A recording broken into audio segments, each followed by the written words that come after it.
Take a look at some highlights of this opening set so far, presented to you by PLDT MyDSL. And Well, of course, we've seen a lot of good offenses from both these teams. From Lyceum, nandiyan si Cases, who really did a great job for Lyceum in the earlier part of the set. While for USC, nandiyan si Tabaquero and Maizo. And we are actually expecting more from the other players, no? Because we've only seen a few so far.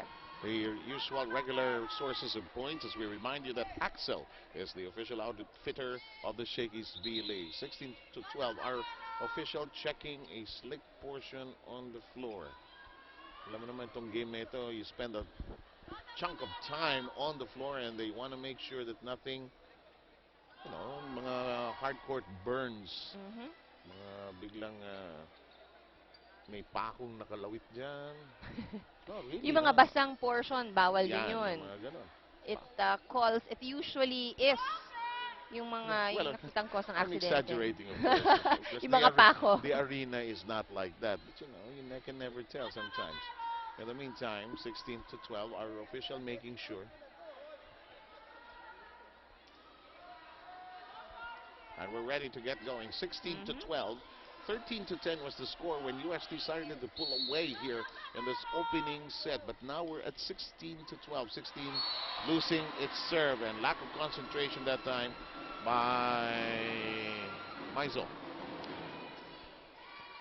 Changes in the lineup. Morales and Peña come in for Artates and Tabafunda. Yep. This is one of the classic strategies that coaches use if in case they do want to utilize 3 attackers in the front line and of course 3 tall blockers as well. So luckily for Lyceum, they have reserve players who they can field in. They were checking their rotation actually. Para lang tama yung sub. Baka matawagan ng sa close game, mahirap matawagan ka na rotation eh. Sayang yun. 16-14 is the count here. And Lyceum beginning to get its bearings back. We were close and tight, at least up to the 10-point level. And don't forget that J Marks is the place where the Shakey's V-League team enjoys itself. The best grill tuna in town. Ginagawa namin dyan kuminsan, Shakey's muna tapos J Marks. Busog na araw yun. Oh, nice block by Guliman. Good coverage by UST. And alertness on their part. Here's Casas uncorking, rejected. But that time around, there wasn't anybody to cover for Cases. Check out this Mighty Bond block brought to you by Mighty Strong, Mighty Fast, Mighty Bond.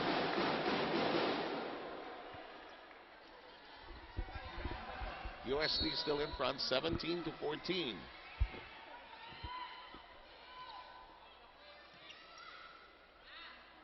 Reverse set. All well done down the line, and Casas continues to sizzle here. And that last attack was actually a first-line attack. Sa attack line mismo naglanda, no? Alam mo si Joy Casas bihira mag-down the line yan. Pag when she because you know she's going cross-court eh. But most of the time when she tries it, it usually is successful. Here comes Casas with their serve. Sayang.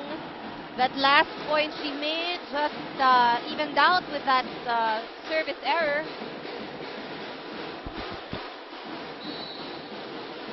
It was too tempting. There was a big hole on that in that corner actually. Can't blame Casas. Portnip goes for it. Soft stuff. Di Makulangan goes to Balse. It's playable. Kept in the air. Here comes Portnip again. Carolina says no problem. Di Makulangan dumps it over. Great read by Di Makulangan. If you look at that, it seems like just a very simple overball, ano? Pero kung iisipin mo, peripheral vision itong si Di Makulangan yung maganda at kaya nabasa niya yun. We've got a timeout requested. We'll try to eavesdrop to in the huddle of Emil Lontok. Hayaan mo muna yung dalawa spiker mo, dalawa Yung blocker ka, lalaki ng blocker mo. Hindi ka nakafocus naman, dilaglagan ka na naman sa gitna. Lagi ka naliligas. Relax ka lang, panititipesa. Relax ka lang. Basa ng bola, basa. Wala ka, hindi ka naman nagsiserve. Ngayon lang ang bola, receive.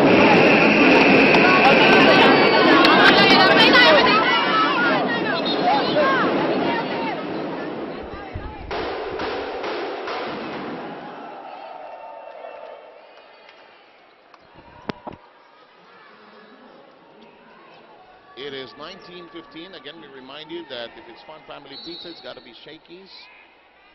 And yes, Ann, go ahead, please. Well, you know, Seb, in that last huddle, no, we can really hear from Coach Emil na hindi siya masaya. You can sense the frustration because he knows that if you're up against a team like UST, mahirap yung pinalalamang mo sila.